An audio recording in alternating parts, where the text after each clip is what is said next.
देवकी के भइले नमाज हलिया के भीतर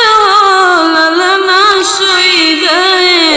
सब पहरेदार ललन खूब रोमाई हो ललना सोई गए सब पहरेदार ललन खूब रोमाई हो खुली गए हाथ हाथ कड़िया पावा कई बिड़िया न हो रामा गोदिया उठाए वसुदेव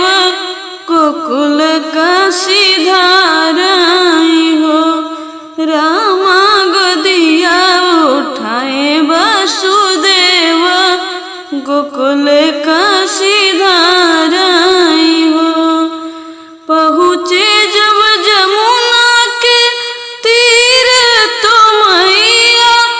लहर मारे यमुना लहर मारे हो ललना करके हरि दर्शनवा यमुना खूब बाढ़ यमुना खूब बाढ़ाई हो श्री कृष्ण है अंतर यामी तू जग के स्वामी तू जग के स्वामी न हो ललना जल बीच पौआ छुआ में यमुना घटी जामाई हो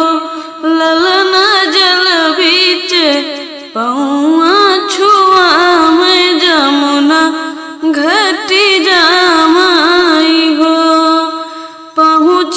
के गोकुल नगरिया ललना का लेटावे ललना का लेटाई हो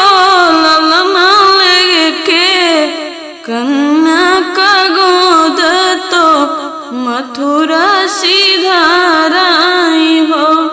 ललना लैके कन्या का गोद तो मथुरा सिधाराई हो लग गए हाथ हाथ कड़िया पाँव में बिड़िया पाँव में बिड़िया नो ललना जागी गए सब पहरेदार देवकी माना धीर धर हो ललना जागी गए सब पहरे